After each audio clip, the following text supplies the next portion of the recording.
Hi hello everyone. इस video के अंदर हम section 128 of Indian contract act को समझेंगे। छोटा सा सेक्शन है लेकिन इंपॉर्टेंट सेक्शन है एग्जाम के पर्सपेक्टिव से, और एमसीक्यू के अंदर भी पूछ लेता है कि कौन से सेक्शन के अंदर हमें श्योरिटी की लायबिलिटी दी गई है। तो हमें याद रखना है section 128 of Indian contract act के अंदर श्योरिटी की लायबिलिटी दी गई है।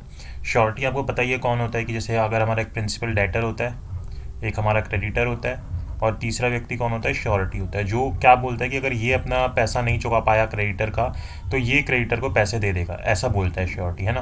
तो अब ये जो श्योरिटी है इसकी लायबिलिटी कितनी होती है वो हमें बता रखी है सेक्शन 128 के अंदर। यहाँ पे एक वर्ड यूज़ किया गया है, the liability of surety is को एक्सटेंसिव। ये वर्ड जो है ये सबसे इंपॉर्टेंट वर्ड है इस सेक्शन का। ठीक है, तो ये जो लायबिलिटी इसने बोला कि जो लायबिलिटी है ना श्योरिटी की वो क्या है, को एक्सटेंसिव है with that of the principal debtor की। जितनी लायबिलिटी प्रिंसिपल डेटर की है उतनी ही लायबिलिटी किसकी होगी, श्योरिटी की होगी, unless it is otherwise provided by the contract. या तो कॉन्ट्रैक्ट के अंदर बोल दे कि भाई मैं तो इतने एक्सटेंट तक अपने आप को लाइबल करूंगा तो ठीक है। अदरवाइज अगर वो बोलता है कि मैं अपनी श्योरिटी दे रहा हूँ पी की, जैसे यहाँ पे प्रिंसिपल डेटर की, तो जितनी लायबिलिटी पी की बनेगी उतनी ही लायबिलिटी एस की बनेगी, यानी श्योरिटी की बनेगी। यानी कि जैसे मान लो कि अगर पी ने कोई डेट लिया है सी से, अगर 10,000 पे लिए हैं किसी भी चीज़ के बदले, जो भी था कंसिडरेशन जिस चीज़ के बदले भी, तो अगर ये जो अमाउंट लिया है बाद में अगर पी नहीं दे पे कर पाता वापस, ये व्यक्ति वापस नहीं पे कर पाता, तो यानी सी एस की लायबिलिटी बनेगी कि 10,000 पे एस देगा पी के बिहाफ पे। और अगर इस 10,000 पे के ऊपर कोई इंटरेस्ट का अमाउंट बनता है, अगर कोई पेनल्टी लगाई जाती है, जो भी उनके बीच में एग्री हुई थी चीज़ें, तो वो सारे अमाउंट के लिए भी श्योरिटी जो है लाइबल होगा। यानी कि जो जो अमाउंट भी पी को पे करना पड़ता है इस 10,000 के साथ, वो सारा अमाउंट भी एस को देना पड़ेगा, यानी कि श्योरिटी को देना पड़ेगा। ठीक है, अब मान लो कि अगर ये जो डेट था, मान लो कि ये था कि भाई विद इन 2 ईयर्स पे करना था, जैसे लिमिटेशन पीरियड होता है ना हमारा, तो लिमिटेशन पीरियड था कि भाई 2 साल के अंदर अंदर करना था और इसको सी को इसके ऊपर 2 साल के अंदर सूट करना था। जैसे मान लो लिमिटेशन पीरियड 2 साल का मान लो, जनरली कॉन्ट्रैक्ट में 3 साल का हो तो 3 साल का मान लो कि 3 ईयर के अंदर अंदर इसको सूट करना था सी को पी के ऊपर इस 10,000 रुपये के लिए, क्योंकि ये पी इसका पैसा पे नहीं कर रहा था।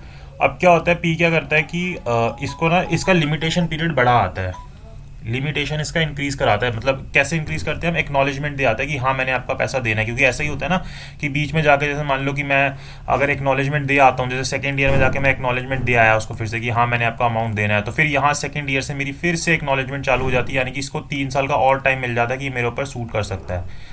तो ये जो एक्नॉलेजमेंट बढ़ती जा रही है ना, लिमिटेशन पीरियड बढ़ती जा रही है, ये लिमिटेशन पीरियड इसके अगेंस्ट भी लाइबल होगी, एस जो श्योरिटी है ना उसके अगेंस्ट भी एप्लीकेबल होगी।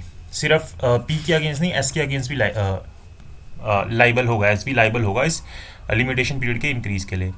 और अगर मान लो कि यहाँ पे इनके बीच में इस तरीके से पी और सी के बीच में कोई डेट था और ये चले जाते हैं कोर्ट, ठीक है, कोर्ट चले जाते हैं, कोर्ट में का कोई सूट होता है और कोर्ट जो है इसके अंदर डिक्री दे देता है, डिक्री पास कर देता है, या इनके बीच में कुछ अवार्ड आता है, जैसे आर्बिट्रेशन करते हैं, कुछ भी करते हैं, तो ये जो डिक्री या अवार्ड आया है ना कोर्ट का या आर्बिट्रेशन का, वो जो भी अमाउंट है वो एस के ऊपर भी एप्लीकेबल होगा, यानी श्योरिटी के ऊपर भी एप्लीकेबल होगा। श्योरिटी को अगर डिक्री में बोला गया कि ये अमाउंट पे करना है या ये चीज़ें करनी है, तो वो अगर पी नहीं पे करता तो वहाँ पे वो एस को पे करनी पड़ेगी। तो अगर डिक्री का भी कोई डिसीजन आया है, कोर्ट का भी कोई डिसीजन आया, तो इनके अगेंस्ट भी एप्लीकेबल होगा। या मान लो ये दोनों अपने बीच में एमओयू कर लेते हैं, म्यूचुअल अंडरस्टैंडिंग कर लेते हैं उसके थ्रू कि भाई इतना अमाउंट पे कर दियो, तो ये जो म्यूचुअल अंडरस्टैंडिंग है ये भी श्योरिटी के अगेंस्ट एप्लीकेबल रहेगी, लेकिन कोई मिस रिप्रेजेंटेशन या फ्रॉड नहीं होना चाहिए, ये चीज़ ज़रूरी है। ठीक है,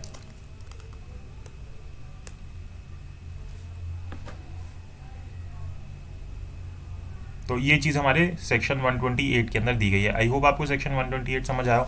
इसके अंदर एक एग्जांपल दिया गया है, छोटा सा एग्जांपल है, उससे आपको और क्लियरिटी हो जाएगी। ए गारंटीज बी, ए जो है बी को गारंटी करता है for the payment of bill of exchange by C, की भाई जो एक्सेप्टर है यानी सी है, अगर उसका जो बिल ऑफ एक्सचेंज है उसका अमाउंट मैं पे कर दूंगा, बी को बोलता है कौन, ए, यानी कि ए जो है वो श्योरिटी बन जाता है। द बिल डिसऑनर्ड बाय सी, अब ये जो सी है बिल को डिसऑनर कर देता है, तो ए इज लाइबल, तो यहाँ पे ए की लाइबिलिटी क्या होगी, A is liable not only for the amount of the bill, की यहाँ पे जैसे बिल अगर 10,000 का था तो सिर्फ वो बिल के लिए ही लाइबल नहीं होगा, इसके अलावा इसके ऊपर अगर कोई इंटरेस्ट या चार्जेस लगते हैं इस बिल ऑफ एक्सचेंज के ऊपर, तो वो भी ए जो है बी को पे करेगा। तो यानी कि इसकी लायबिलिटी क्या है, को एक्सटेंसिव होगी, जितनी भी लायबिलिटी सी की आएगी उतनी ही लायबिलिटी क्या बनेगी, ए की भी बनेगी, अगर सी पे नहीं कर पाता तो। यही चीज़ हमें यहाँ पे समझाने की कोशिश की है।